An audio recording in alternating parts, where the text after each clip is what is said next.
All right. Well, I guess we'll go ahead and get started because we're running late and I don't think anybody else is coming. So now that the technical problems have been sort of resolved, we'll just do this without being able to get on the internet.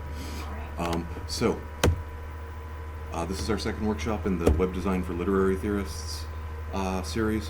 What we're talking about overall is how to build a small section website that makes your teaching practices visible and is a useful resource for your student. There's a number of basic skills involved, and our last workshop was an introduction to HTML, which is the standard language by which textual documents are described on the web. The short version is that basically everything you see on the web is in fact an HTML page, often with a great deal of additional content. So, I mean, ultimately what do I want to do? I want to help people make their teaching practices more visible on the web. I've gotten a lot of good feedback in the past from people, say when I applied to the writing program, is that it's great that you have all this information available for your students.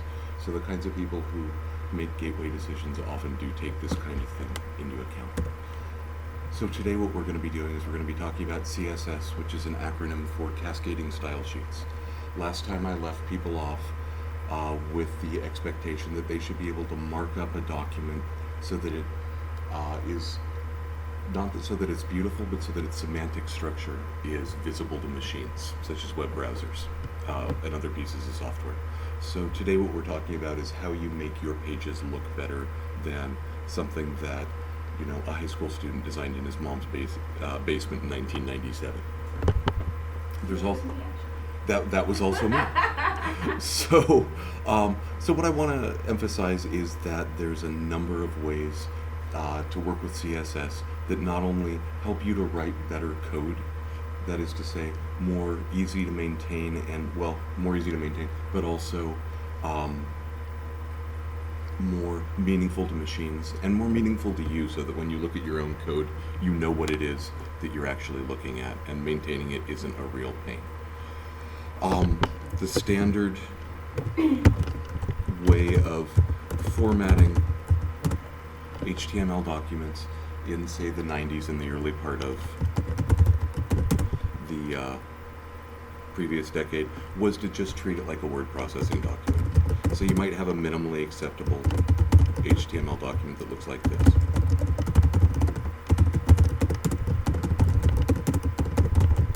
This is not even quite a minimally acceptable HTML document. However, it's pretty close.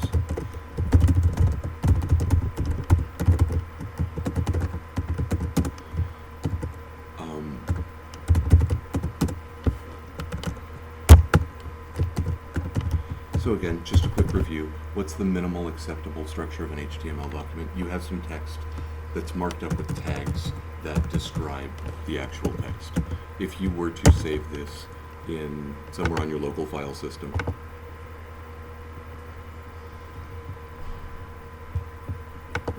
and then open it in a browser,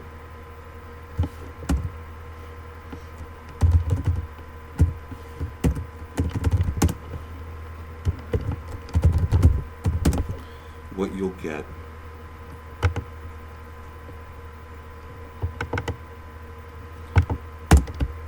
is, really it shouldn't take that long to open a browser. Okay.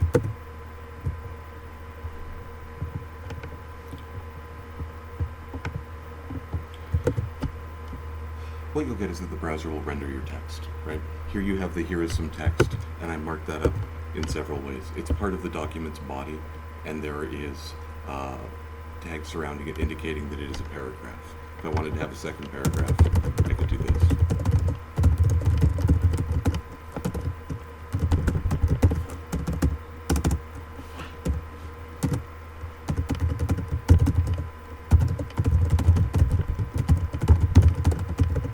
Notice I'm using the H1 tag there to indicate that I have heading for my document. So No, H1 is the top level header. There's an H2, H3, all the way down to H6.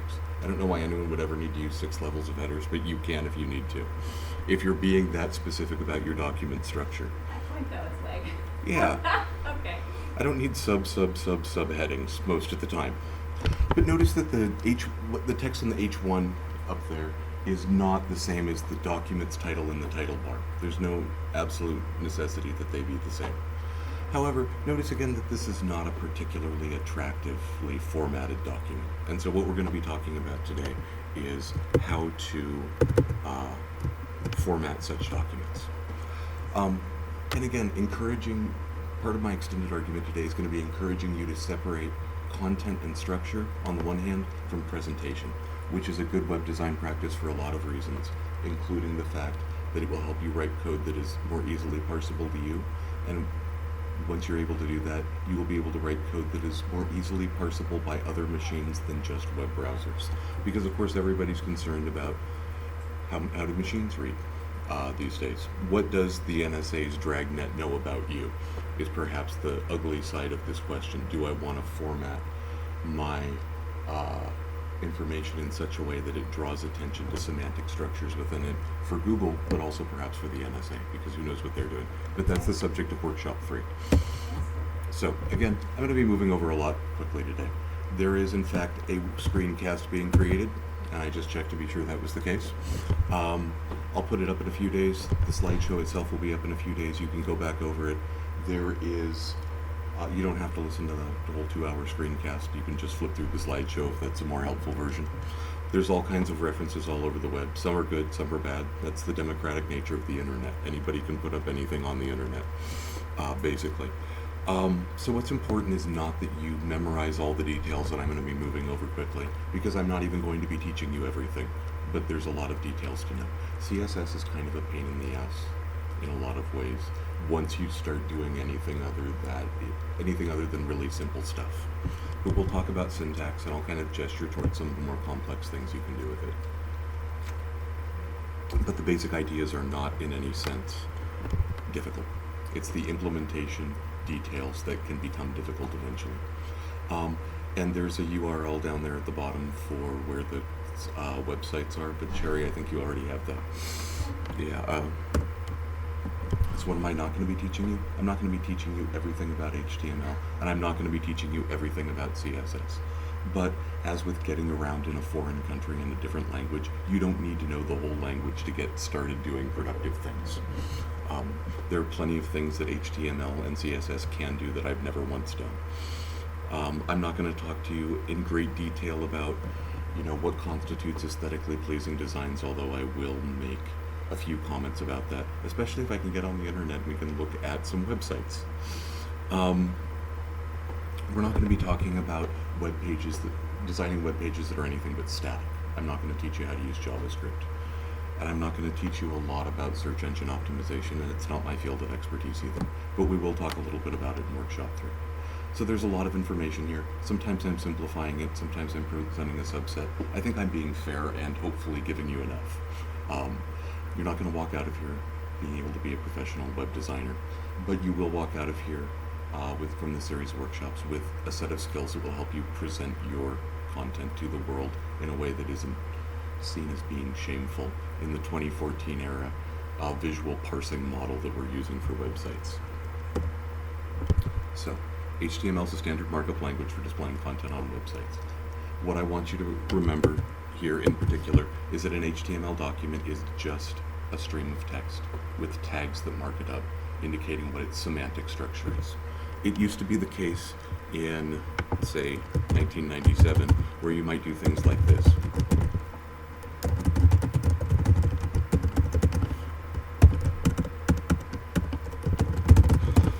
One of the reasons I'm going to encourage you not to do that, and you'll see that if I do that, browsers will still interpret it and give me text in Arial, for instance. One of the reasons I'm going to encourage you not to do that is because A, it makes it harder to separate form from content and thereby give semantic structures in meaningful ways to other machines, and because it's a lot of extra work. And the thing is, if you're formatting all of your document with, say, font tags or putting things in italics, that the problem is, what if you need to change things? Then you have to go back and change a bunch of tags. One of the advantages of style sheets is that you can use one style sheet that controls everything on your website. It will be applied consistently, and if you decide you don't like the way it looked, as I am currently thinking a lot about the redesign I gave to my own website over Christmas break, then changing it doesn't involve going back and going through every HTML document you've written, which is an amazingly helpful thing to do. So again, what CSS does, it takes a set of style rules and applies them to a well-formed HTML document. It's always worth running your pages through the W3C's validator service to make sure that your HTML is valid. And also, there's another validator service that they have for CSS, so making sure that all of your documents are formally, syntactically valid is a good first step to debugging why doesn't my CSS apply to my website in the way that I hoped it would. Because there will be times where you're just pulling your hair out going, I think I know what I'm doing here. So, I mean, just making sure computers are always very picky about syntax, and so making sure that you're doing that. So here's an example of tags that you'll see around the rest of the internet, especially if you're using services that let you directly edit the HTML on, say, blog posts. But I encourage you not to use them when you're writing your own web pages, because again, this is presentational HTML rather than semantic HTML. So again, here's a minimally acceptable XHTML document. Hi Cheryl, I'm glad you could join us. So again, here's an example of what's a semantically minimal HTML document. It looks almost exactly just like what I was writing on screen there, except that it has the doc type declaration on top.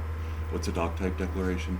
It's a declaration for whatever software is reading your HTML as to what kind of HTML you're using. The short version is no, you will probably not ever memorize those strings. You will look them up on the internet, or you'll copy and paste them from an existing HTML document. I'm a big fan of reusing existing HTML documents as templates, and I do that every week when I write my section notes, for instance. You know. There's a list of acceptable doc types on the W3C's website, and there's a link to it from the webpage for the workshop series. But I mean, really, I've been putting that in HTML documents for 10 years now, and I still couldn't type it off the top of my head. It's a copy and paste kind of an issue.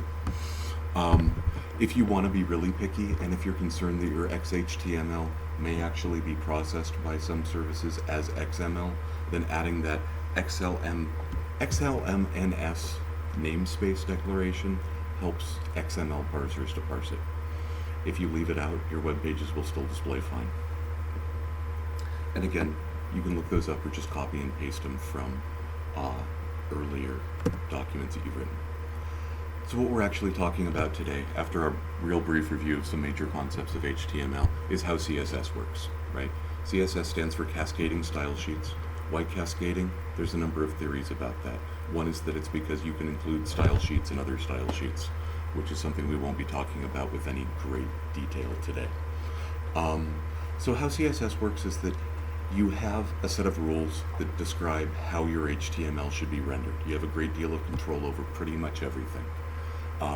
Each of these rules is applied to your HTML document when the browser renders it. Each rule has two parts, a selector and a declaration. What the selector does, and I'll show you an example in a minute, is declare what chunks of HTML the declaration should apply to. And then the declaration indicates what those chunks should look like. Selectors can be really simple, right? So examples of really simple selectors would be just redefining how any tag, any random HTML tag, say you wanted to define how every paragraph looks, you could just apply a selector to every P tag. Or if you want to take the EM tag, which is used for emphasis, but you don't like that by default it displays in italics, then you can make it display in bold instead. Or you could make it red, or you could make it 3 times as big. Or, I mean, you can do any number of things. However, selectors can also be very, very complex if you want to, and you can also say things like, if I have a list item that's in another list, and it's the first list item in that list, then make it aqua, or make it blank, or whatever the case might be. Again, will there be times where you want to do things like that? Probably not often, but occasionally. So you have a selector and a declaration inside each rule. Where do you actually put these rules? I'll show you in a minute. But for now, I just want to give you an example of what a well-formed CSS declaration looks like. So here's what I'm doing. for instance, on the H1 tag. This is not a great declaration, and there are some other things that might be taken into account. But I mean, I think that you can see the basic point here, right?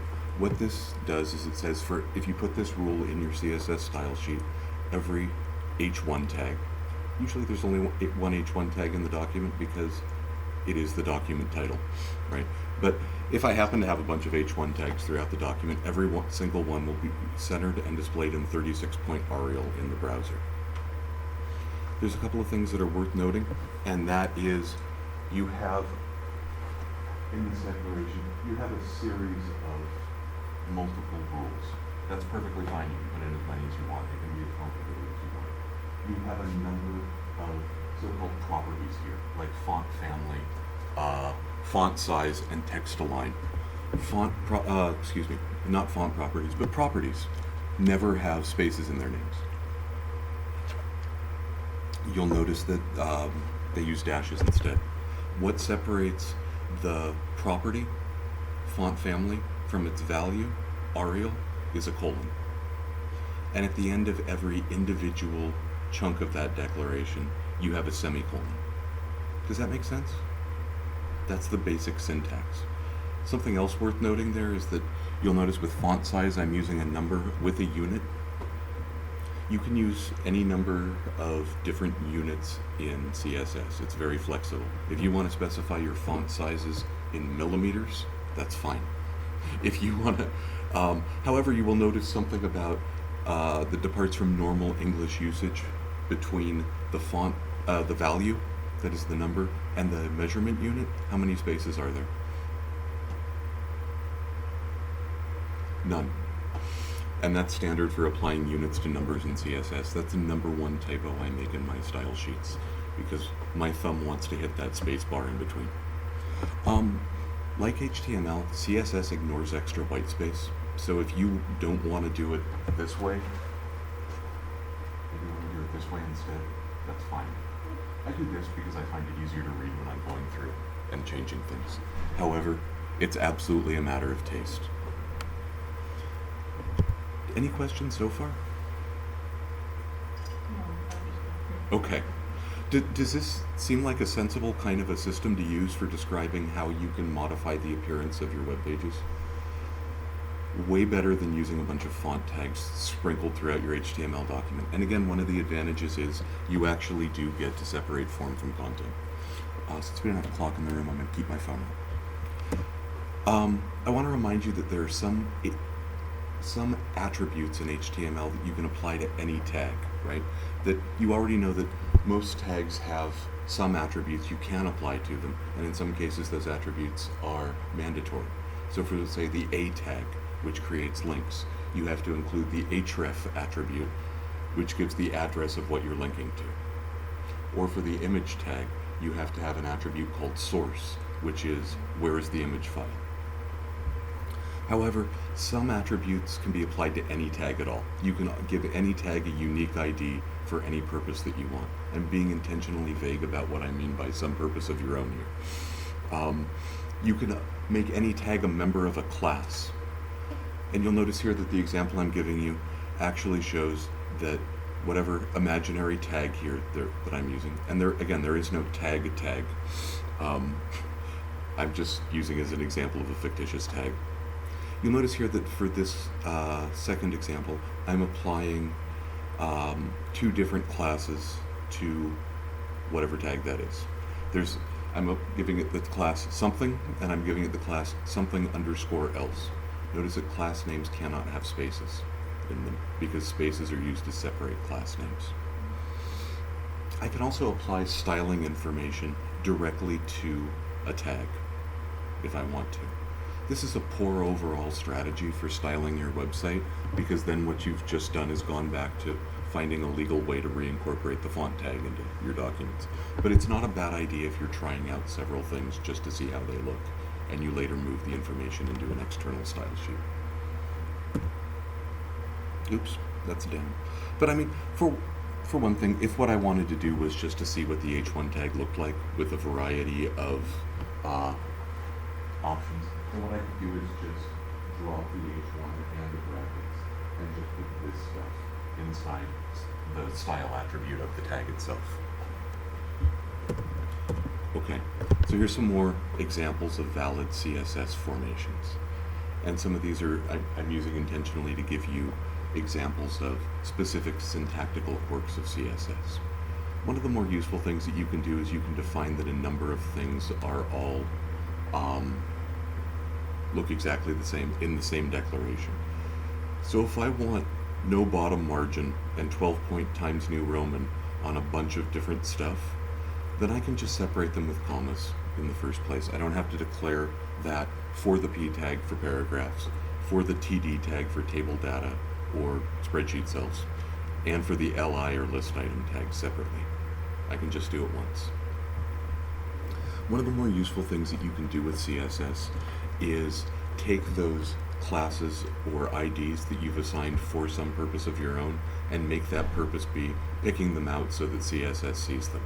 So I often use a first paragraph class for a lot of things to eliminate a top margin, right? Because by default there's a margin above every block that you use. So if I tag it, let's get rid of those font tags immediately because I don't like them.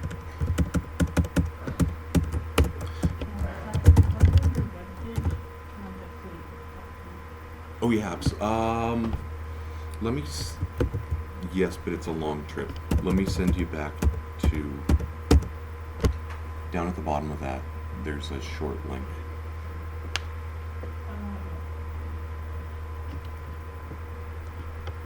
I love is.good. They're so useful.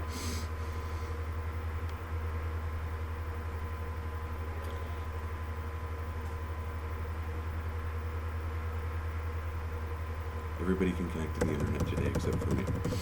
Okay.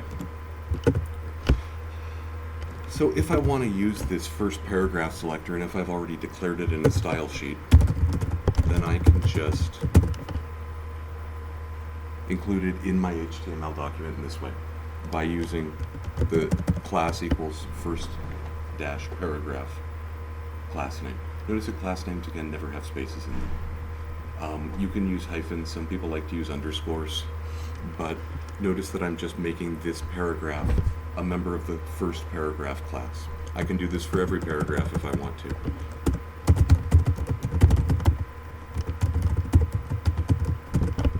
But why would I do that? I mean, if this is really what I want to do in this document, then I should probably just redefine the P tag. Also, I would like to suggest that it's a good practice to give your class names, since you can call them basically anything you want, meaningful and true descriptions, because it makes your life easier when you go back and edit later. So I can redefine the first paragraph style on P tags if I want to. If I have a single paragraph on my page that has the ID abstract, then I can just redefine the ID abstract by using the hash sign in between the tag I'm redefining and the ID that it's redefining. Just as if I want to redefine classes, I can use the period in between the tag I'm redefining, or between the tag I'm redefining and the class name that I'm redefining. Does that seem sensible so far? Okay. So what do these actually do? You know, it'll, for anything I tag, first paragraph, it'll have no top margin. If for anything that has the ID abstract, and let's, thinking about it, maybe what I have is I'm putting a conference paper online, right? Maybe I want to put an abstract on the top, and maybe I want to style it so that it's all displayed in italic. Could I do other things with it? Absolutely.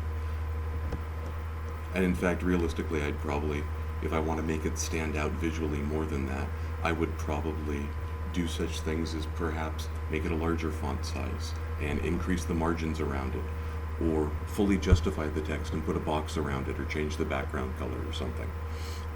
But again, just for the example of finding one particular way of illustrating a concept. It's also possible that if I want to define a class or an ID name, I don't have to specify in advance what tag or tags it applies to.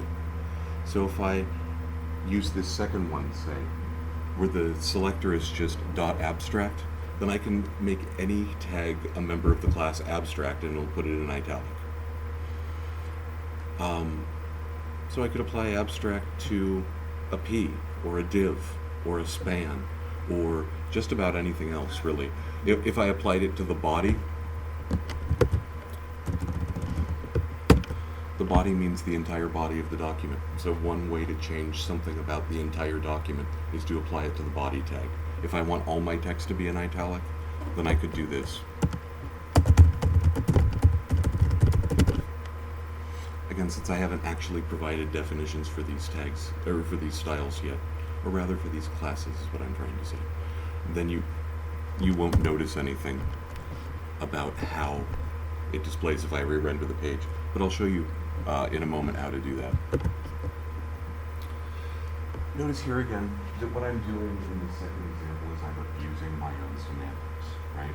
That if I just define a class abstract that is italics, and then I start applying it to book titles, then I don't want to say that this is poor design in the sense that it won't look good in a web browser, because web browsers don't care. I could call it GQF821 if I want to, although that's hard to remember, so it's probably a bad name.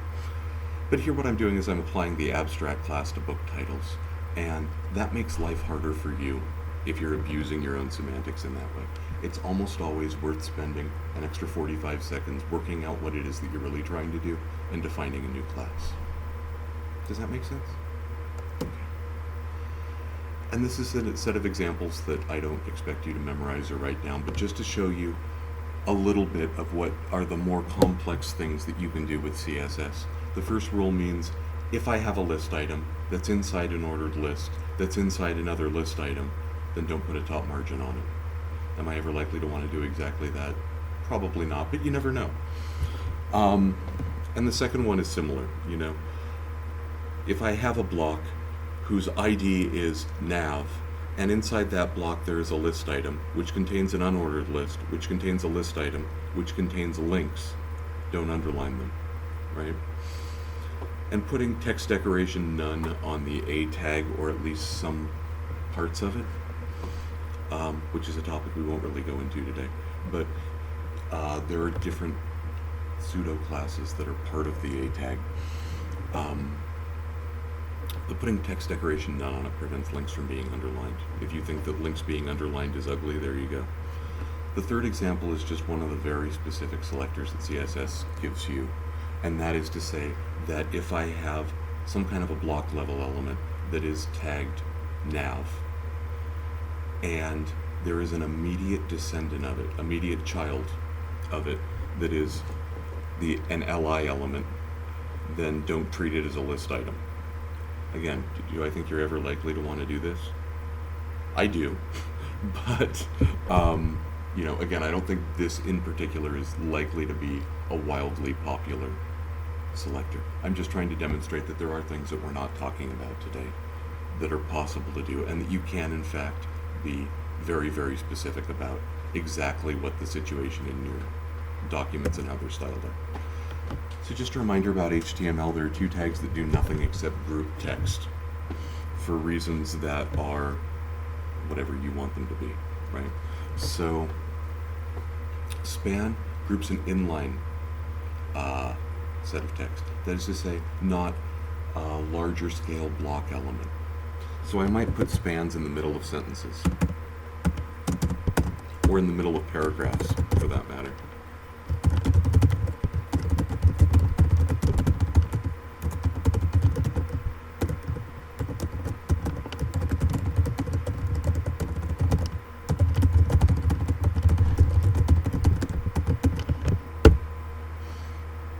So what am I doing here? I'm tagging the piece of text 1Q84 as a book title.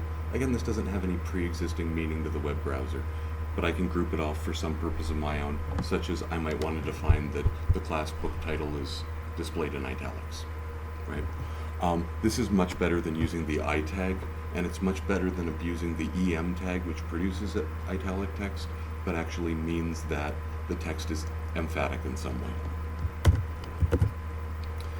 If you want to group individual larger scale blocks of text, you can use the div tag. Again, div does nothing by itself, but allows you to apply things like classes and styles, or IDs for that matter, to larger scale blocks. So here's an example where I'm grouping two paragraphs into a block that I'm calling document header, right?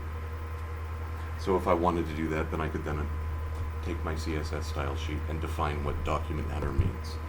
If this isn't already obvious, then what you should do with span and div tags is mark up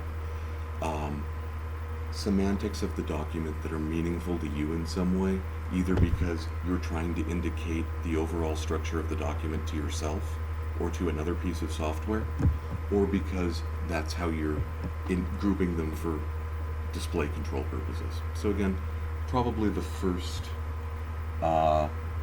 example is the easiest example there, right? I'm just defining a class called book title so that I can display it with italics.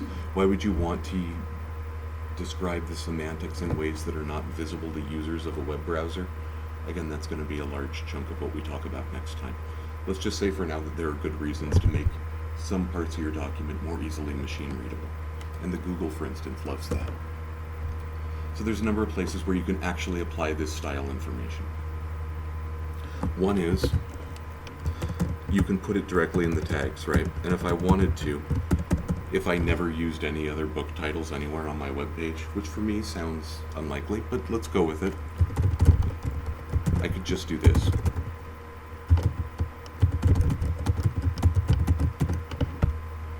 And this really has the same effect. And in fact, I'll demonstrate that.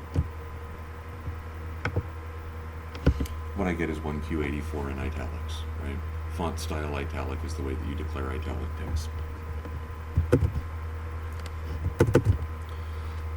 You can also put a whole style sheet at the heading of your HTML document. And one of the things that I told you last time was that there's more you can put in the heading of your document besides the title. In fact, there's a lot more. And one of the things that you can do is put style information in there. Nothing that you put in here is going to be visible to the user, right? Your CSS declarations don't appear on your web page. But here's where I put my style information.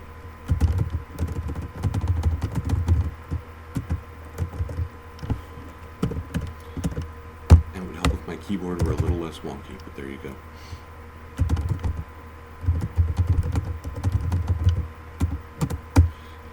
And then really I can do anything I want with it. If I want every book title to appear in blue, that's easy enough. Blue is one of the 17 predefined color names, but if I want to use any other color, there are ways to do that as well. We'll talk about that in a bit. So maybe blue isn't one of the color names.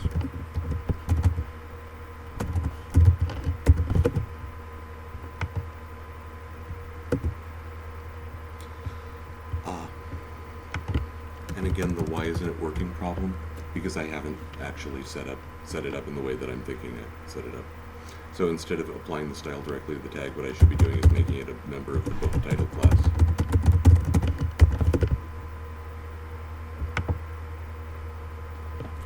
If I want to, I can put a border around it.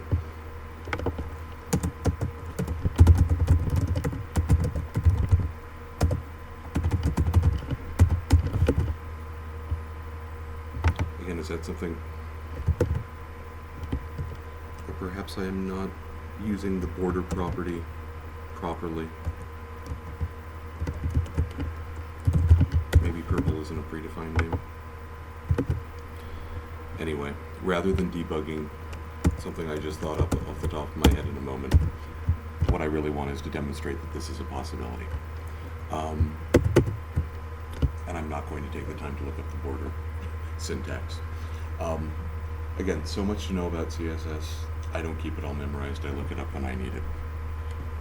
There are a number of things that I do remember because I use them all the time. However, the best practice is probably not to put it at the top of your document. The best practice is to put it in an external style sheet for most people most of the time. And the reason for that is, once you've written one style sheet, you can apply it to everything on your web page. this has a number of advantages. It's not just that you have a consistent look and feel for your website, but rather that you are going to be able to easily update all of your web pages by changing that one style sheet. So if you do that, instead of putting style information in the head, you use this tag, link. Link does a lot of things. It always goes in the head of your document, and what it basically means is, here's another document that's in some way relevant, right? What rel means is, what is the relationship of this document to the document that the link tag appears in? In this case, the relationship is the style sheet. There's about 8 bazillion different possible relationships you can put in there. But if you want to treat it as a style sheet, then you should put it in style sheet.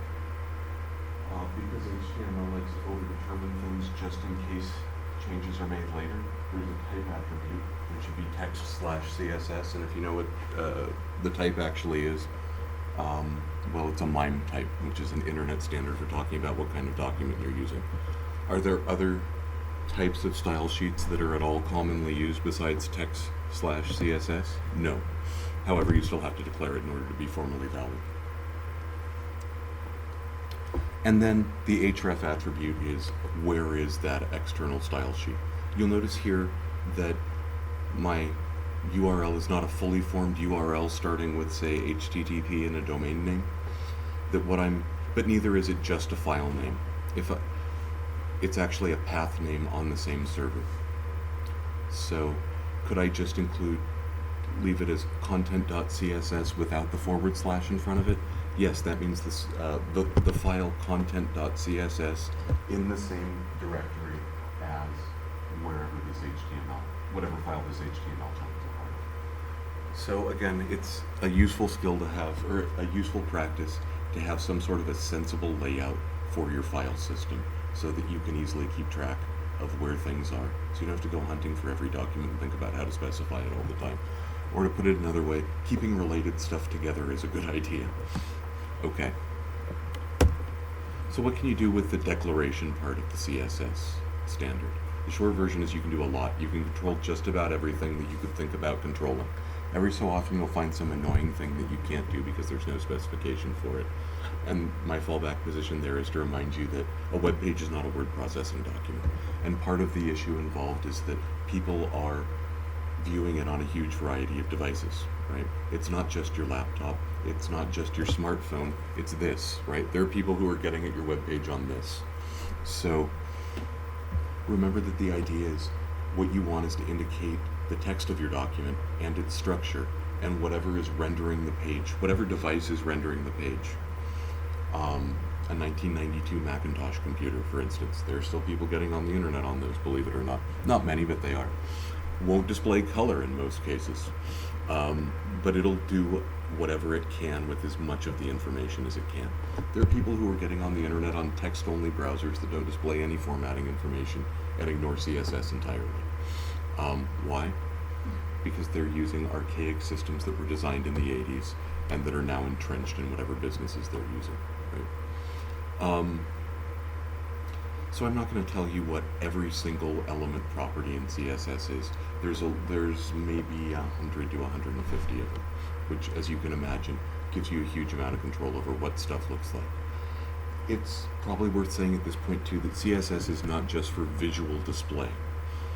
That you can also use it to control, say, how screen readers for visually impaired people read your documents. But that what we're going to be focusing on almost exclusively today is the sort of visual subset of the CSS specification. If you want to find out what it is that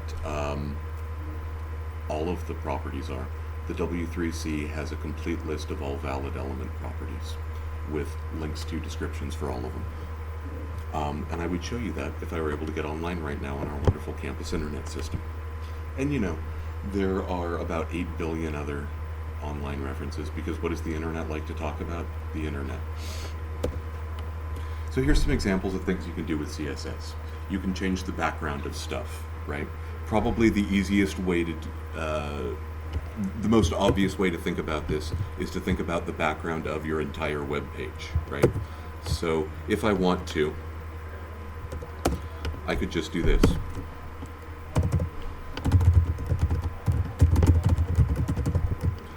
Oh, let's make it something other than white. Let's make it green.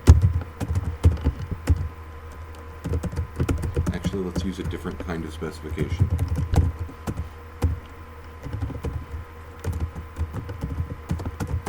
Red, green, blue, 0, 255, 0 on a scale of 0 to 255. So what does that look like? Well, ugly. But, I mean, all I really have to do to change the background color of the document is to change the background property of the body tag. If I then, and I want to, it's worth pointing out here too, that there's a number of ways, as always in CSS, to do the same thing. Do whichever one is convenient for you. There's 17 predefined color names. White, black, gray, silver, red, blue, aqua, green, whatever. I forget all of them offhand. Purple, magenta.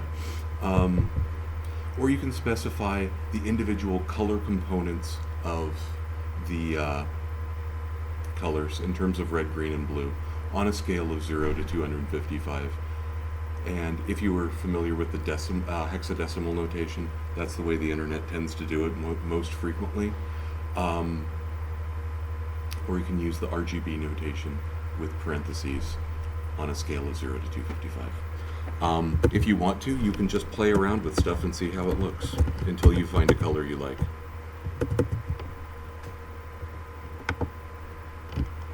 Perhaps a little bit better. On the other hand, pretty much every graphics editor or paint program will let you select a color and give you various ways of representing it numerically, some of which you can use in your style sheets. On the other hand, sometimes perhaps I don't want to change the background of the entire body. Maybe I want to change the background of just one tag, right? Or just one set of tags. So here's an example of where I might use the div tag, right? If I want to group several paragraphs together.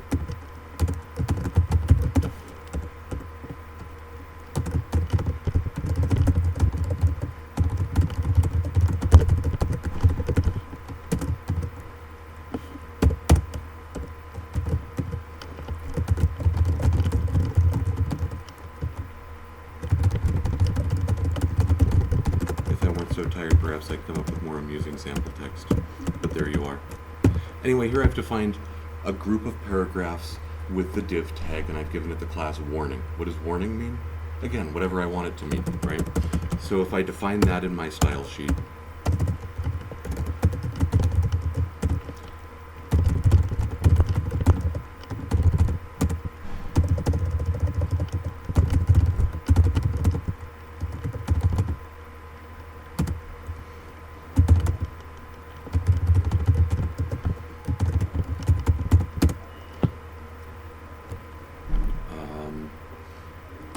my original point was that I can change the background of individual things.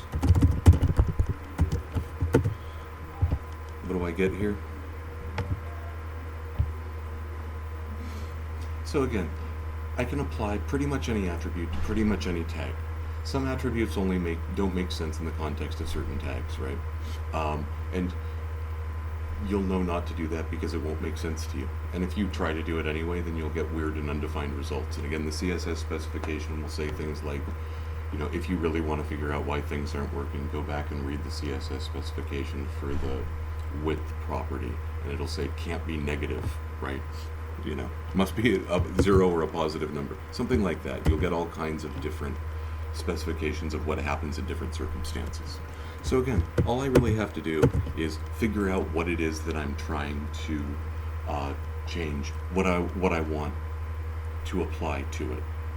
It's worth noticing that there are about, as with so many things in CSS, there are not just different ways to change the background color, but of course you can change the background image, right?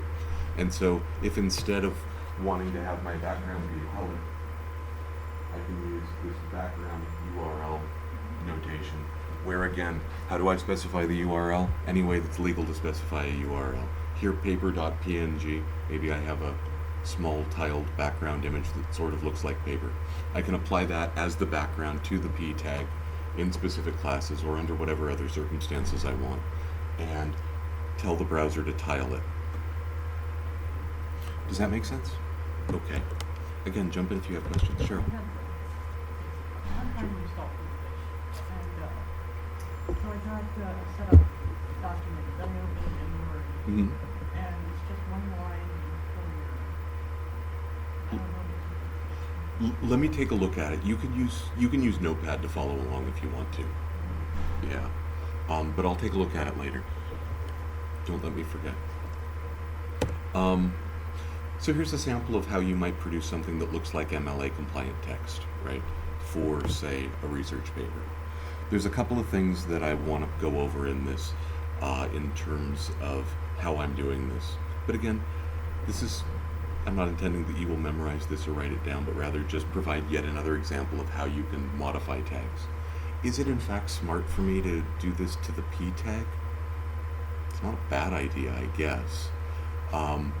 But the thing is, do I want to have just the paragraph styled in this way, I think is a valid question. Do I want to have the entire document styled this way? Because one of the things that will happen if I just apply this to the P tag is that things like, margins in between paragraphs are not affected by this definition, right? And so it might, if I really, really wanted to display a properly formatted 6.5 inch wide document with 1 inch margins on each side, double spaced, 12-point Times New Roman, and get exactly that, I might rather want to apply this to, say, body, right? Or else I might want to apply it as well to such things as the list items and table cells that might appear in my document. Or I might want to just apply it to part of the document and wrap that part in a div and give that a class called MLA compliant, and then define the CSS in whatever way gives me that. Again, there's not always a right way.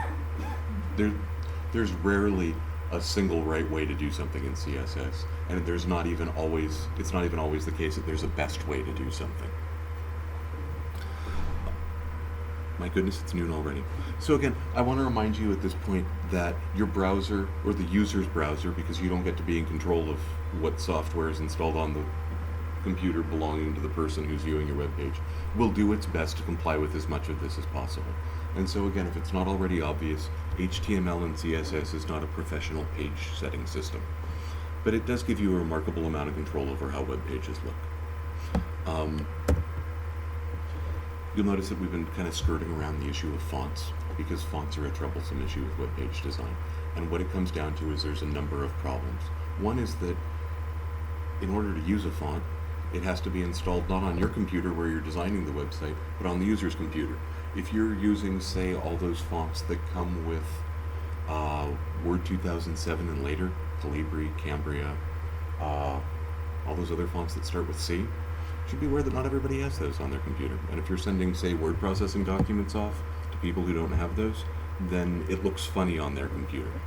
And if you've seen a word processing document that's been designed with those fonts on a computer that doesn't have them installed, then you'll notice that there's a lot of implicit assumptions that we all make when we're writing about how the page will look that get broken if you don't have the fonts installed on your computer, right? And this is maybe a better example than not having Word 2007 installed, is switching between PC and Mac, which often have different names for very similar looking fonts. So, you write a Word document on a Mac, it may very well be in Times instead of Times New Roman, and the recipient's computer on a PC may or may not be able to figure out that that's meant to be the same font. So what do you notice when you have this kind of problem occurring? You have the fact that, lines don't break in the places where you expected them to, or, there's a larger or smaller number of pages, right? Your students are always running into this problem when they write their papers at home and then bring them to the computer lab to print out. In one way or another, they run into variations of this problem. And that's why the person who swore it was 4 pages at home, but it's only 3 3/4 pages when they get to school and print it out, they may not be lying. And that's, what I'd like to suggest about this is not that you should give them a break on their grade, but that this is a teaching moment for all of us. We're doing the absolute minimum, and assuming that formatting is going to transfer over is maybe not a safe bet to make. So, what do you do with fonts? It's a number of things. There are literally no fonts that every computer on Earth has installed, but there are some pretty safe ones, right? Times New Roman or Times, Courier New or Courier, Arial or Helvetica, and more often than not, people have Comic Sans and or Impact installed. That's really all you can be fairly safe about. And so you'll notice that when you are defining a font family tag, what actually appears up here is a series of font names, right? In decreasing order of preference. Times New Roman. If you don't have that, use Times. If you don't have that, fall back on the generic font name serif. People know what serif fonts are as opposed to sans serif? Something to do with the, like on the capital T, the little thing in line. Yeah, they've got those little curly things on the ends of strokes, basically. So Times New Roman is a serif font. Arial is not. I'll show you, actually, what the difference is.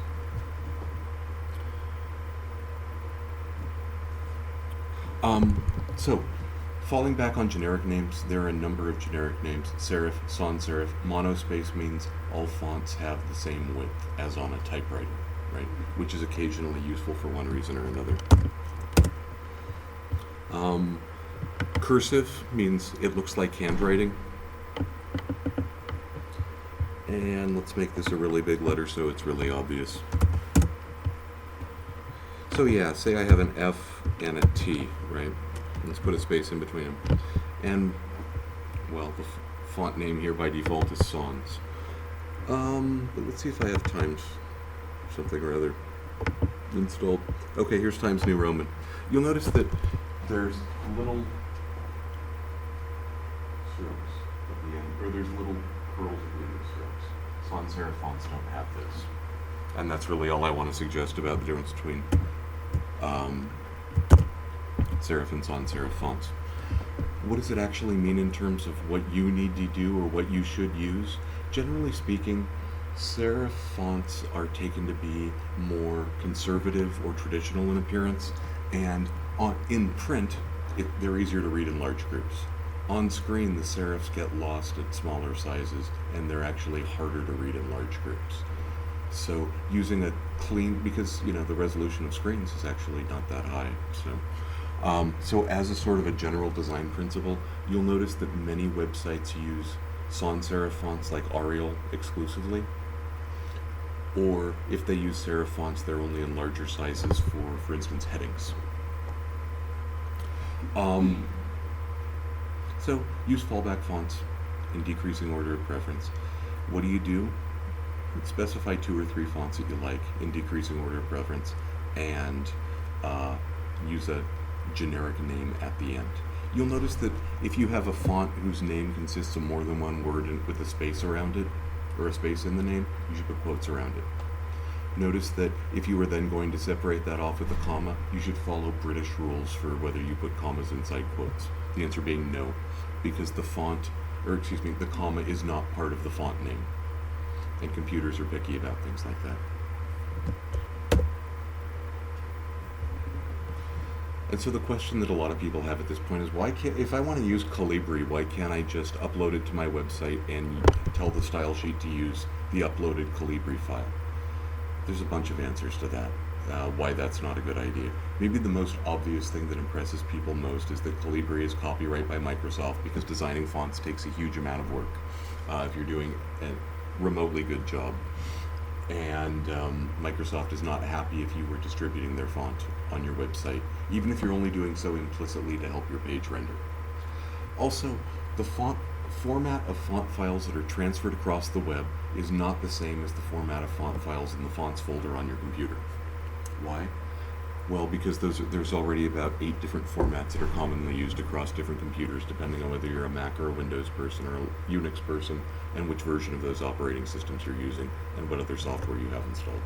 So, no, you can't just upload a font from your fonts file. You have to convert it into an appropriate format. The other thing is, everything that your web page depends on has to be loaded before your web page's display can be finalized. So if you've got a 2.3 megabyte font file that has to be downloaded before your page can be finalized, then if someone's on a slow connection, it's going to take forever.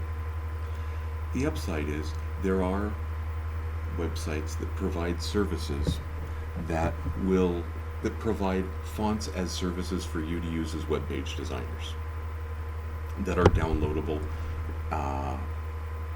and solve these problems, are optimized so that you're just downloading what you need, for instance. Most of the time, these are very expensive services. Typekit.org has some great fonts if you want to pay several $100 a year for a license to use them on your website, right? At least that's what it was last time I checked. It's been a long time. However, Google also has a collection of free fonts that you can embed in your web pages for no charge at all. And if you want to go to google.com/fonts, they, last time I checked, had around 400 fonts that you can use. A lot of them are silly looking, right? And of course, the issue is, as always, how are you actually presenting yourself to the world? Are you the kind of person who wants to have a professional website written entirely in something that looks more or less like Comic Sans? Possibly not. And that these, choices that you make are choices that reflect on you. But they have a lot of really good-looking fonts on there too, for one reason or another, or for one purpose or another. And nor do I want to suggest that there is no place on the web for silly fonts. However, thinking about other issues like how will your students be able to find information on these pages if they have to squint at it and peer through something that looks like some dude's handwriting, I think is a fair question to ask. So here's some useful CSS properties for talking about text. And again, one of the things that I want to emphasize here is that there are almost always many, many ways to do something. So if I want to change the font size, I can make it 12 points, right? Typographic points. And if you didn't already know this, point when it's applied to font sizes means 1/72 of an inch. So a 12-point font is 1/6 of an inch high in the way that fonts are measured, which is complicated because different letters do different things. Or I could specify it as 120%. 120% of what? Anyone want to take a whack at that? 120% of the value of the parent element. So if I have a span, let's see, book title, okay. Let's say I want to make this 120%. And let's give the rest of the text some meaningful value for comparative purposes. Right? Actually, let's make this more than 120%. Let's make it some huge number so that you can see the difference. And let's get rid of that really ugly document warning there. And just as a matter of good practice, I'll get rid of its declaration so I don't have a bunch of extra stuff hanging around.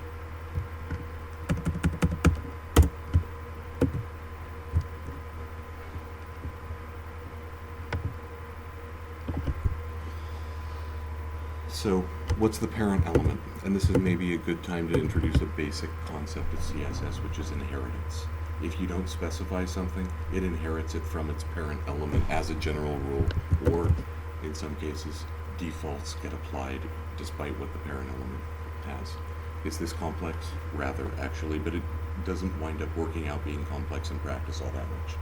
So here what we have is that the span book title is a descendant, in fact a direct child of, being the next lower level tag, the P element, right? What's the next higher level tag in the hierarchy above the P element? Not H1, but the bit that H1 is also a descendant of, right? Body. Body is in itself a descendant of HTML, which also has head as a descendant, and head has title as a descendant and also style. That's to say, if you were to take all the tags in your document and organize them in a tree, indicating which ones were containing which other ones, you proceed upward through the tree when you're trying to figure out what the parent element is. So the parent element of span is P, the parent element of P is body, the parent element of body is HTML. Why is the parent element of P not H1? Because the P is not within the H1. Does that make sense? I realize I'm moving over that rather quickly. Okay. So the question is always, what's containing what? And for that reason, that's one of the reasons why I like to indent things that are contained within other things when they're block level elements when I'm writing, because that helps make it more apparent to me. Although I haven't been just using that as a great practice today. So, yeah, P is a descendant of body. So what do you have? You have the span is inheriting the 12-point font size from the P tag, which is in turn inheriting it from the body. This is another reason why some people think that cascading style sheets are called cascading, because element properties also cascade. So I'm applying the 12-point font size to the body, which gives it to the H1. Actually, H1 is a great example of a document, of a tag that doesn't inherit the font size property, right? By default, the font looks like it's 24-point bold times New Roman, give or take a little, depending on how the web browser itself defines that as a default. So the body passes its font size property onto the P tag, and then this span class uses 300% of 12 points, which is 36 points. Do I probably really want blue 36-point italic book titles in my web pages? No, probably not. Font family, again, we've talked about that already. You should provide fallbacks in general. Font style. Style means normal or italic. What's oblique? Unless you actually are trying to use HTML and CSS as a typesetting system, it means italic, is the short version. Font weight. Normal, bold, bolder, lighter. You actually have a fair amount of granularity on how bold things are in CSS. You can use any multiple of 100 between 100 and 900, where 400 is normal. You think of it as not bolded text. Text align, left, right, center, or justify. Should all be pretty clear.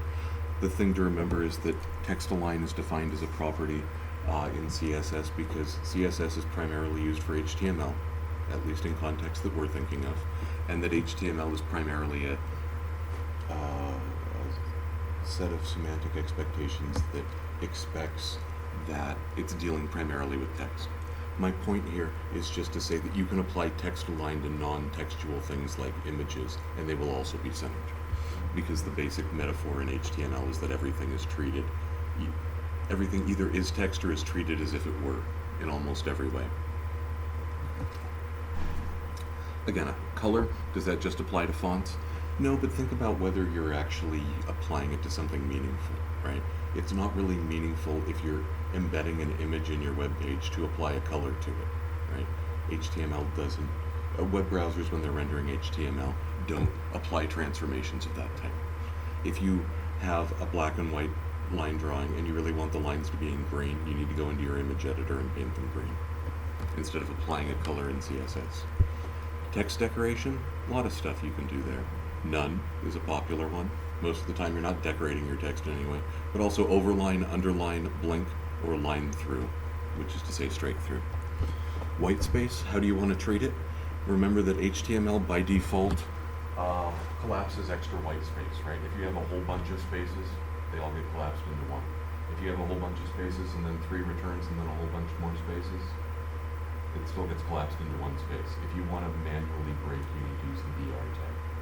However, if you have a bunch of text that you've typed out that needs to be displayed exactly as it's typed out for whatever reason, say because you're lazy, is a popular reason to do this actually, then you can give it the free space attribute, or the pre-value to the white space attribute, which just means break where I break, put in all the spaces that I put in. By default, that's also displayed in a monospaced font, because one of the most popular uses for it is for people who are just converting to plain text documents to HTML and have, say, tabular information that's lined up just by putting in extra spaces in a monospaced font.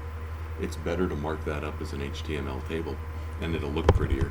But again, if you're lazy or in a hurry, then you can just use the pre attribute. You can also set white space to no wrap, which means don't break lines for me, basically. Excuse me. And here on the text indent property, text indent is useful because what it does is it just indents the first line of your blocks, say your paragraphs. So if you want the first line to be indented by half an inch because you're trying to make something that looks like MLA compliant text, that's one way to do it. Again, I just want to emphasize that there's an awful lot of measurement units that you can use in CSS, right? You can use the X height of the font, if you know what that is. The short answer is it's the height of the lowercase x in that font. You can use pixels, which are not the same as typographic points. You can use centimeters. You can use typographic picas, which are 12 typographic points. All kinds of things. There's several other options. You can use M, which I didn't use on there, but I did use up top with font size. What's an M? It's the width of a so-called M dash. That is to say a long dash, which is itself generally the width of a lowercase letter m. So, anyway, do I expect you to write these all down? No, you can look them up. But I'm just presenting them as examples of things that can be done that are useful. Oops. Something else that's worth talking about in relation to how do you lay out and design web pages is how does HTML rendering software actually render your text, because there's a number of things that you can control about that rendering process. Do I expect that you will read the nonsensical pseudo or some stuff there? No.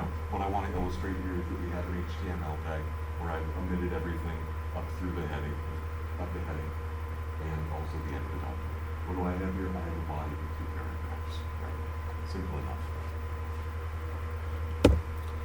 What actually winds up happening is that everything on the page gets rendered inside an invisible box. The body tag itself is an invisible box that contains all the other invisible boxes for the P tags, say, or the heading tags, right? Anything that's a block level tag generates an invisible box in the process of rendering. So far, so good? Okay. You can control a lot about how these boxes are actually handled. And in particular, you have padding, borders, and spacing outside, right? You can control both padding and spacing. Often, if you're not explicitly displaying a border around an element, they have the same ultimate effect, right? You get space between what's there and what's next to it. The question is, do you want that space inside or outside the border? And again, most of the time, if you're not displaying the border, it doesn't matter. But here's an example of how you might render something like that in CSS, or how you might control the rendering of a paragraph in CSS. Again, do I necessarily have to apply this to a paragraph tag? Absolutely not. I can wrap a single paragraph in a div and apply the CSS information in that div, either by assigning it an ID number or a class. Or I could, just have this single paragraph. Maybe I want to call it p.infobox, right?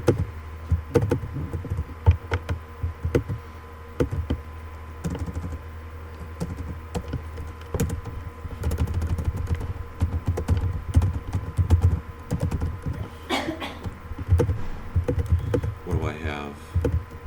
Okay.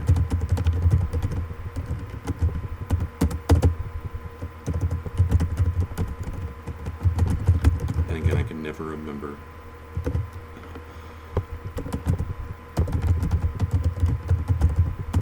the syntax of the border.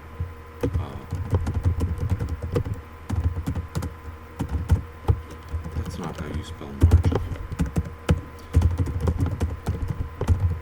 Again, notice that anytime I use a unit, it has to bump right up next to the number without a space in between. One of the things I like about using a good text editor instead of WordPad is that it remembers how far indented you are currently. Let's make that a P.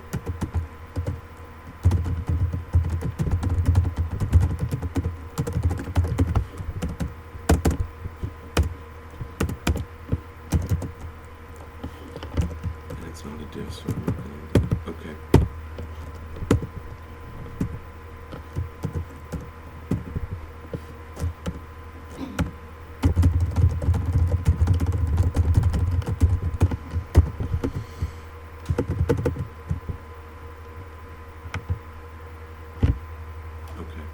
So what do I have here? How is that actually rendered?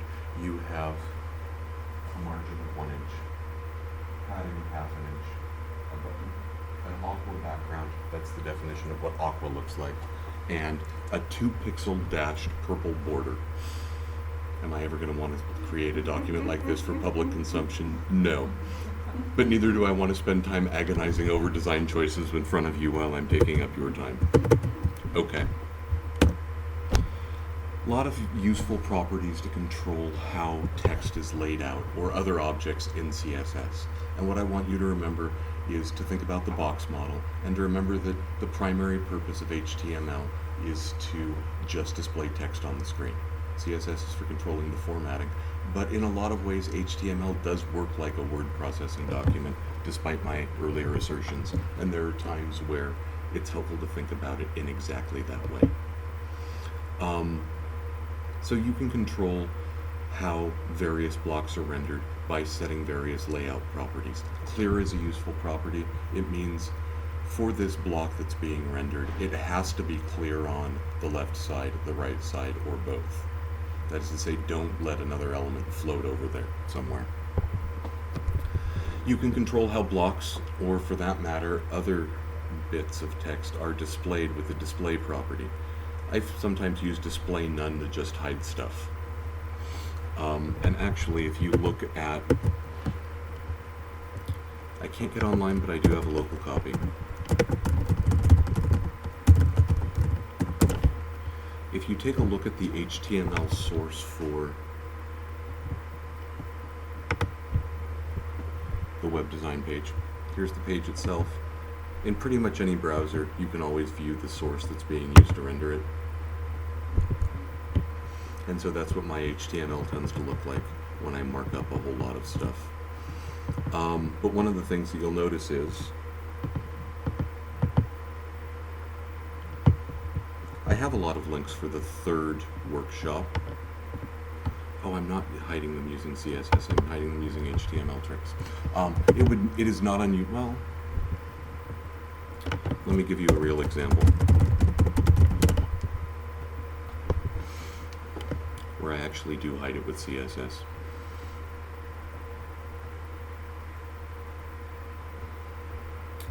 Having trouble because it can't get at Google Fonts.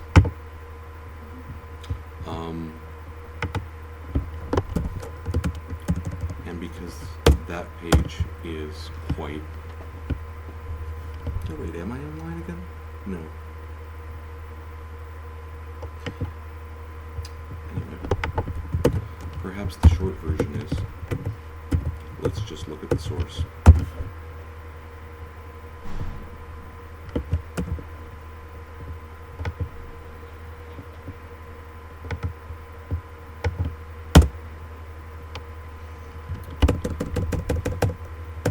You'll notice that one of the things that I'm doing on my personal info page is I'm indicating links to pretty much everywhere else I am on the web. Not all of them are visible. And in many cases, what I'm doing is indicating that in a way that is useful to machines, which we'll talk about next time. But that's the short version if you're wondering why there's a bunch of extra declarations in there. You'll notice that a lot of the times, I don't necessarily need that to be displayed, right? When somebody goes to my web page, I don't need them to be able to find my Yahoo profile, right? Why? Because I'm not ever there anyway. I just want to have a complete list of everything somewhere so that I can find it if I ever need it. So I put class equals hidden. Is hidden a magic name that does something automatically? No, it's just what I call that particular class. I could call it no display or, GFQ83. But what I've done in my CSS file that's linked to it, one of the CSS files that's linked to it, which is content.css, is just to set for anything that has the class name hidden, display none, and it gets hidden. However, if you have some reason why you want to display an inline item as a block item, or a block item as an inline item, or something as if it were a table, then you can do that with the display properties. Width. Again, lots of different ways to do that. You can use the width of 60 em dashes if you want. You can make it 6.5 inches wide. You can make it 80% of the parent element, right? Remember, the width of a P, what's the parent element of the P going to be? In many cases, it's going to be the body, right? If you explicitly want the width of your body to be, the width of your entire web page to be 6.5 inches, then you can set the width of the body as being 6.5 inches. What's going to happen on the rest of the page if they have a big monitor? There'll be a lot of blank space. Are there reasons to do that? Sometimes, you know? And it's not a bad idea to take into account people who have really big monitors, because there's more and more of them. And one thing to think about, at least sometimes, I don't think about it, although probably I should, is if you have a long bit of text to read, it's really hard to track all the way back and forth across a large monitor, because we don't have any practice doing it as humans, right? We all grew up reading actual books, which are never this wide, or at least never this wide with a 12-point font on them in text in a single line.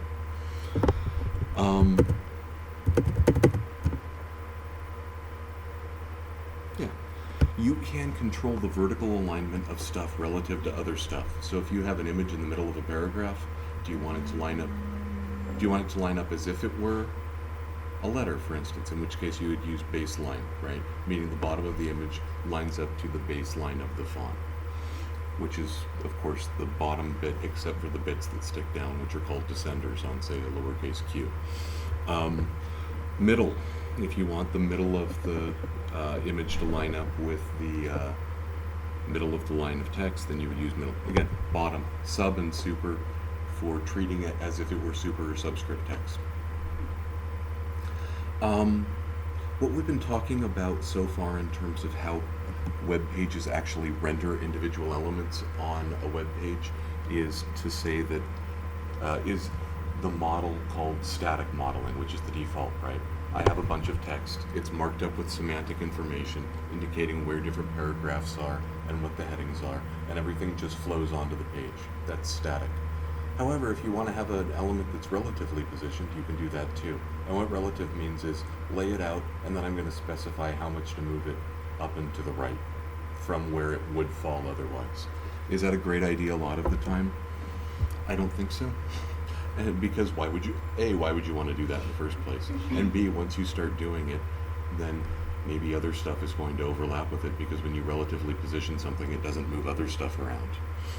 And so it starts getting tricky.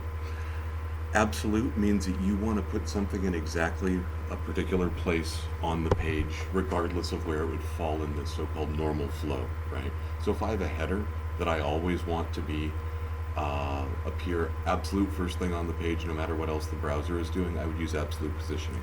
If I have a header that I want to do that, and then it never moves even when the rest of the page scrolls, that's fixed positioning.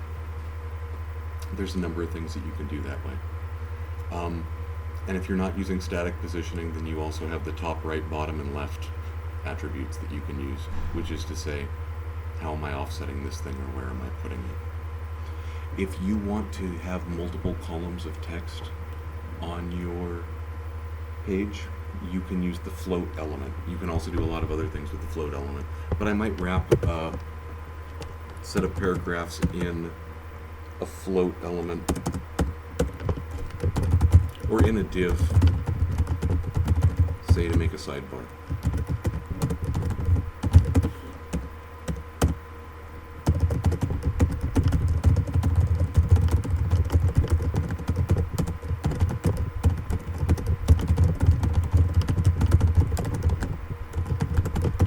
And then I would define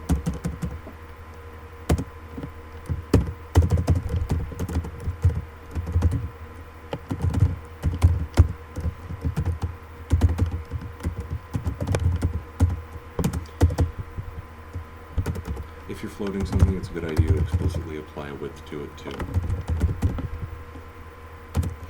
And really, if you're doing a sidebar, you'll notice if you actually pay attention to design in, say, magazines, or even on other web pages, often it's good to provide the user with some visual cue that this is not part of the text that you've just been reading, it's something else. So maybe I want to align the text to the right.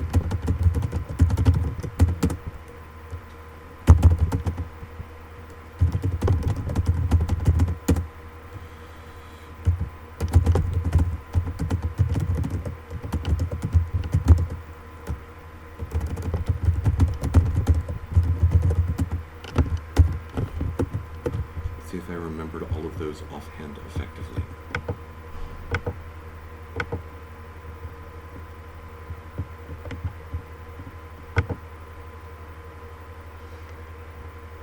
Yes. The problem with putting things in sidebars is that you then have to deal with the rest of the content in some way, right?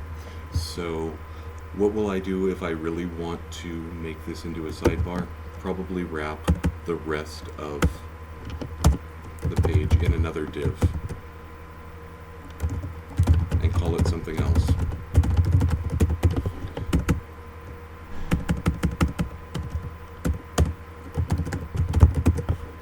And then define what main content is.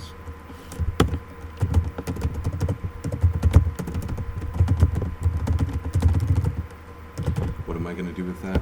Well, I'm going to make damn sure that the left side of it starts at least 200 pixels, so that I give the rest of the sidebar some room. So maybe margin left 220 pixels, right?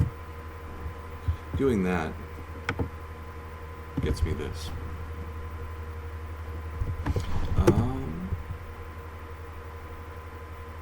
Yeah. Other things that are useful layout properties?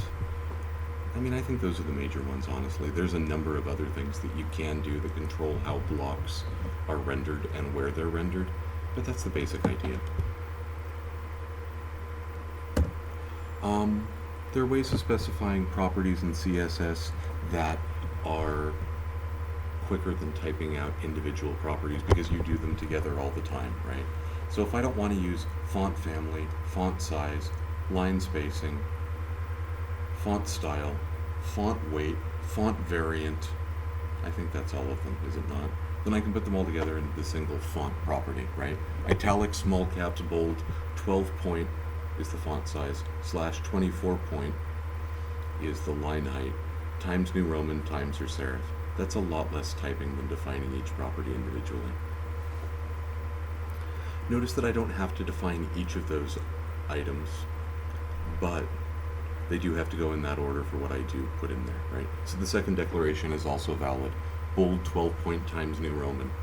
I don't have to put normal instead of italic. I don't have to put normal instead of small caps. We didn't talk about the font variant property, but really its only useful possible setting is small caps. So I can just put bold 12 point Times New Roman. Again, that's faster and easier than setting them individually. There are plenty of other shorthand combination properties of this kind. So instead of typing margin left, margin right, margin top, and margin bottom, I can just set the margins for all sides of a box to be the same. There are about 4 different variations of how the margin property works, and they're all valid. So you can put, margin colon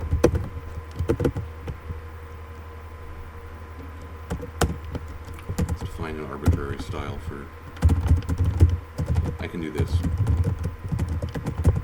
What does that mean? It means the margin for this item, which is the spacing outside, not inside the border, which is padding.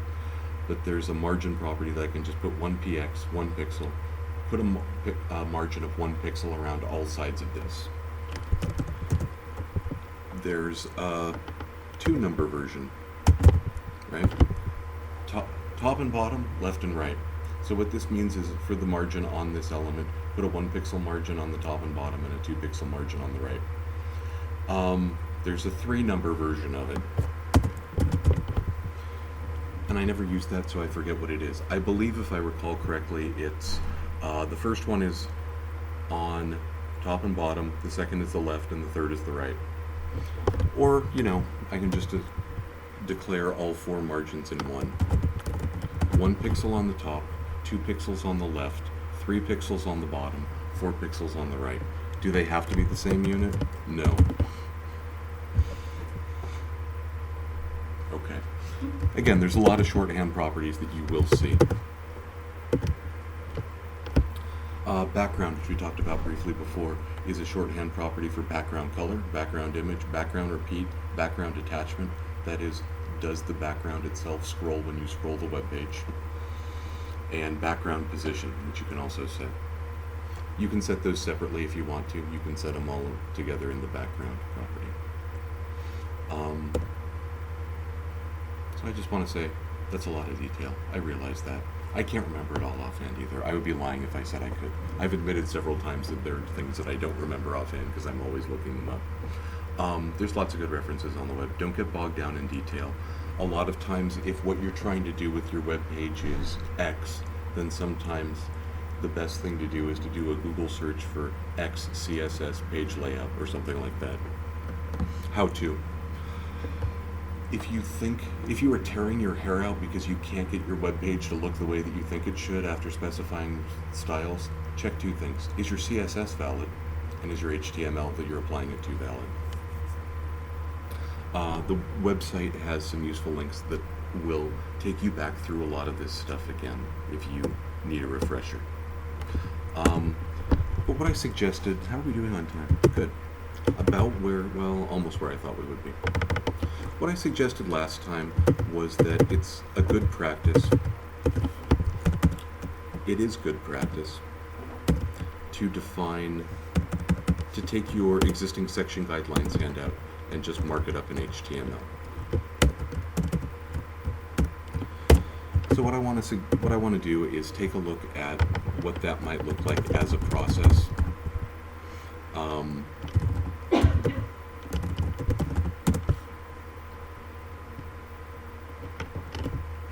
And luckily, I always have local copies of my own documents.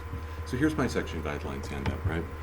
Of course, mine's already laid out as HTML because I write natively in HTML all the time for pretty much everything these days. However, I would like to suggest that the easiest way to convert anything that's not HTML, any text file that's not HTML, into HTML is not to use Save As from Microsoft Word and then select HTML as the target type, because Microsoft Word writes just atrocious HTML that is it's more work, in my experience, to fix what it does and make it intelligible to me than it would be just to mark it up from scratch.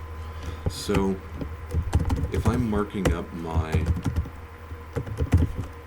what I want to do is copy and paste it into a plain text document and then maybe start doing something like this.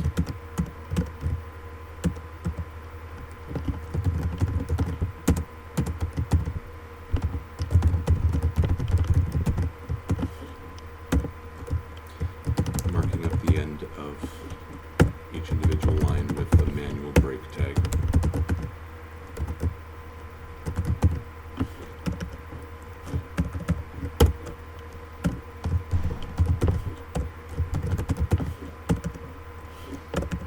Anyway, you get the idea.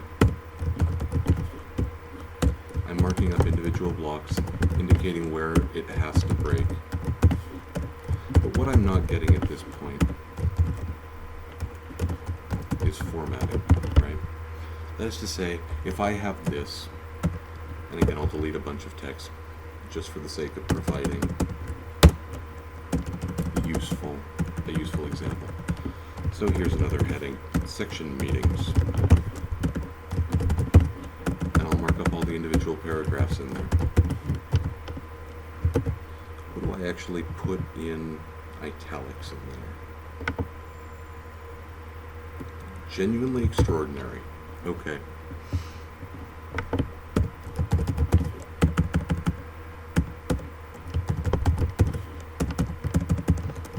So just to provide an example of some marked up text and not my entire section guidelines handout. Honestly, much faster than trying to export HTML from Microsoft Word. So what do I have here? I have a miscellaneous, no longer defined class on the body, and I've got some text.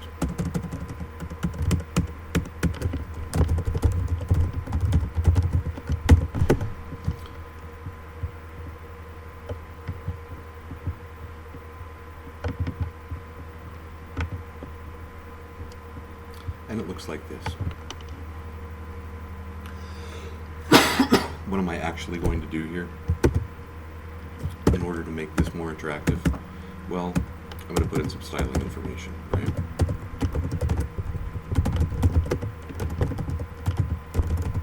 Notice that I'm still, despite years of doing this, trying to type that space between the number and the unit.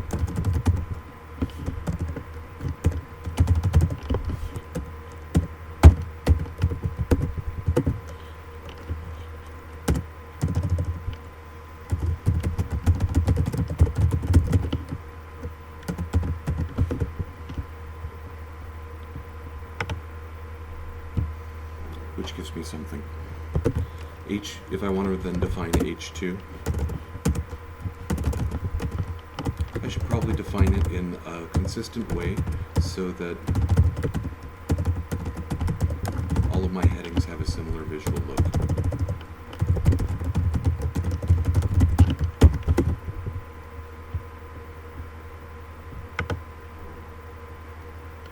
If I then want to define how the text looks,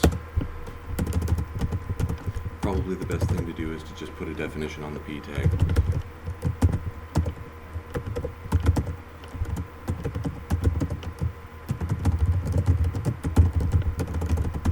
And just for the sake of providing an example of good practice, I'll provide some fallbacks.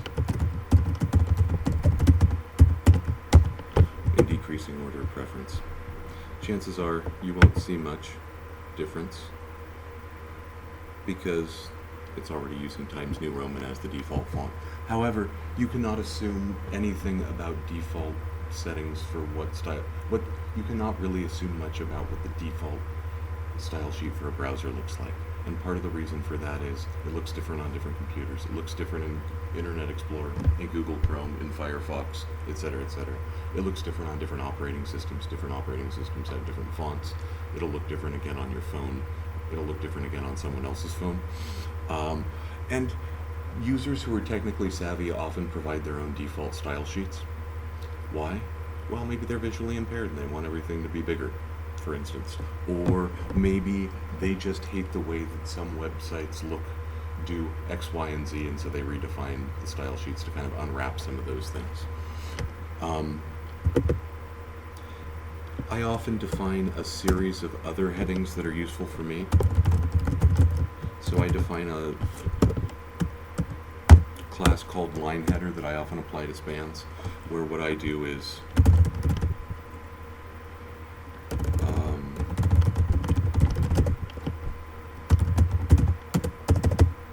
if I want to be really emphatic,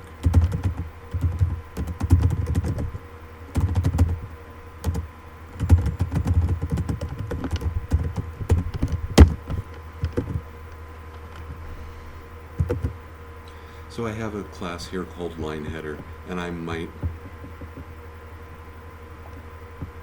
apply it in this way.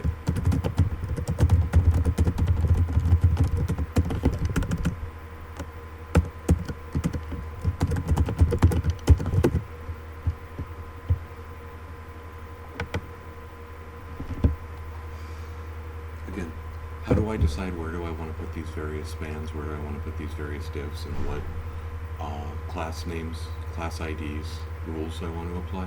Depends on what I want to do. It's entirely up to you. Give your own code a meaning that's meaningful to you. Does that make sense? Okay. So, that's the short version of how you produce a decent looking section requirements handout online. What's the advantage of this? I can develop a course website. When my students email me, as someone did Wednesday night, to say, sorry, I slept through section when I took my nap in the afternoon. Did I miss any handouts? I don't have to say come into my office next week and I'll give you one. I can say here's a link to it. He also wants to know if I missed anything important. So, which is that question that we all love getting, right? So, instead of just writing back and saying no, we never do anything important in section, I can write, I always post my own discussion notes for section a day or two afterwards on the course website, right? But in terms of other things, what's good design? This is a complicated topic. There are numerous schools of thought involved in bitter disputes over how web pages should look. I'm not going to tell you how web pages should look, although I have some opinions on the matter myself. But what I would like to suggest that's definitely important for you to know is that you are literary theorists who deal with long textual documents. But you already know, if you pay attention to your own reading practices, that basically nobody engages in web documents that way as a primary way of getting at web pages, right? You don't sit down and read from the first word to the last word, you skim, right? So leverage the semantic structure of your web page and how you're controlling the presentation of that in ways that allow for people to find visual cues, right? Make the headings obviously headings. Do they have to be centered? No, but make them different, right? Difference is a big marker of meaning, right? We all know this already. Provide visual clues. Use things like color and size and grouping. If things are related, put them together, right? Put things in consistent places across your website, right? Think about when you go to Facebook. You don't look across everything, every word on there. You know where the notifications area is because you use Facebook regularly, and so your eyes flick up there to see what the little red number is, right? Or the white number in the red background is what I'm really trying to say. So think about how people actually interact with websites. Think about how you interact with websites and what's helpful for you so that you don't have to read every word because there's a lot of information out there, right? Help people find your information quickly or find the information that they're looking for on your website quickly. Yeah. Basic navigation. You should always, from your website, include some kind of navigation system. If nothing else, put a text link at the top and or bottom of every document that says go home. Why? Because otherwise if people get there, you're relying on them to use, say, the back button in their browser. What if they didn't get to it what if they didn't get to that document from their home page? What if it was the result of a Google search? Not everybody knows how to hack the last few directories off the end of a URL. Give less techno-literate than you people some navigation options. How do you learn decent design? You pay attention to what looks good and what works for you on web pages that you visit. Nobody in this room is not ever on the web. Nobody in this room is not on the web that much, right? So when you see things on the web, as you interact with them, think about what kinds of practices the designers are engaging in that make it easy to use, or what you wish they would do to make it easier to use, right? So how do you parse the web page more quickly, right? How do you find your basic information? Where do your eyes travel as you're going across the web page? What's aesthetically appealing about it? What's visually ugly about it? What practices do they engage in for providing navigation options, say, that you can appropriate? There's links to a few articles about design that are introduction to web design for non-design people from this workshop series website. But some general principles that I can advocate: don't be afraid of letting there be white space on your page. White space is visually appealing in a lot of cases. Unless you have a real need to crowd a huge amount of information onto a web page, then don't be afraid of white space, especially if you're doing a single textual document, right? Some of my favorite blogs are well designed because they don't have single spaced lines that run all the way across the screen. The body is right in the middle of the page. You have maybe 140% spacing, so it's easy to read and it's easy for your eyes to track back and forth across, right? It looks clean, it looks pretty.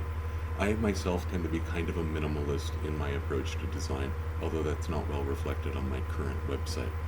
But what I want is, one way to help people find what they're looking for is not to put a bunch of extra junk on there, right? Don't put on big distracting buttons, right? There's a really good article linked to from the course website called Sweep the Sleaze, which